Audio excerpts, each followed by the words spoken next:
China has eased stringent lockdown measures. Overnight, it said quarantine times are being slashed for foreign visitors and people who've had close contact with COVID patients.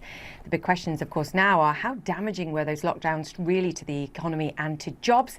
How quickly can it recover? And what will it mean for global supply chains and the global inflation crisis? Who better to discuss this with than Leland, CEO of the China Beige Book, the largest in-country collector of private sector data in China. Leland, fantastic to have you on the show. You know, we spent a lot of time on this show talking about the lockdowns in Beijing and in Shanghai, but your data suggests it was far worse and broader. What does your data tell us about the impact? Well, we talked about conditions in April and May. Almost everyone was talking about Shanghai, because you had a huge, roughly 2-month major lockdown. Some of it still continues a bit.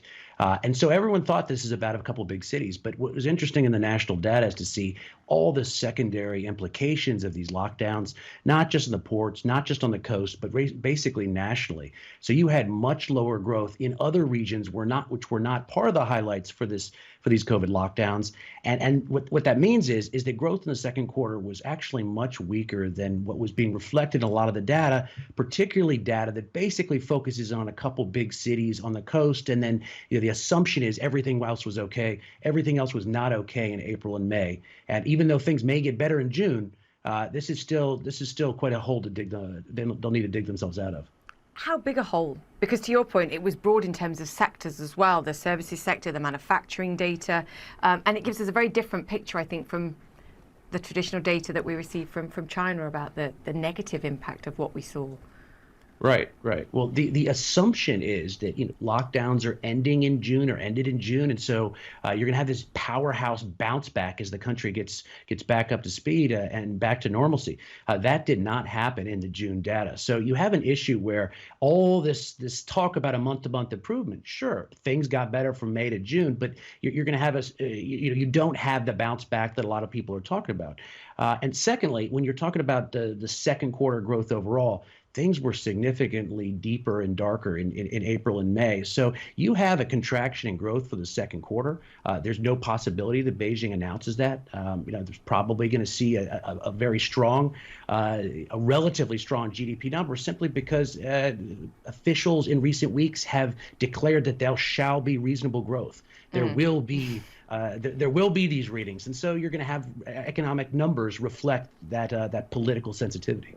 Yes, and there's a disconnect between the underlying fundamentals and what appears on the surface. I think the assumption in these kind of conditions is that stimulus will follow, credit conditions will loosen, but your data suggests not only a lack of support from looser lending conditions, but actually for a significant chunk of some of these small and medium-sized enterprises, prohibitively higher borrowing costs. So we've not seen the stimulus, and actually credit conditions have tightened.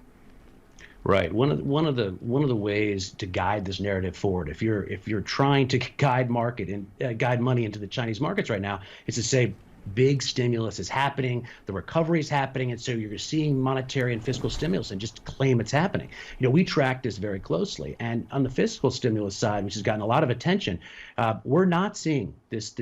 We did not see any type of Q2 jump. Well, jury's out on Q3. Transportation, construction, which is our fiscal spending proxy, it decelerated. Our other construction subsectors, they decelerated. Copper, steel decelerated.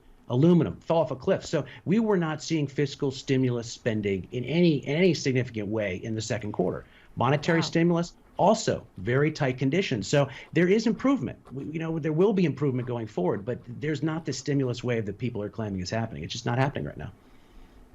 This has political consequences too, ahead of vitally important meetings in the final quarter of this year.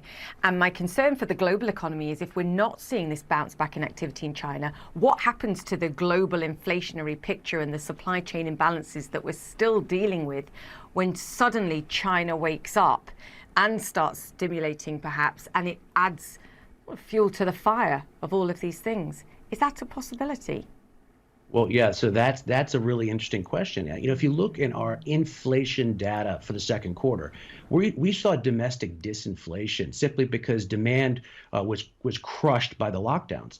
But the concern, as you were mentioning, outside China, is that there will be a surge of inflation coming from China, either because supply shocks from the lockdowns, have strangled supply and caused inflation elsewhere, particularly U.S. ports or parts of the supply chain.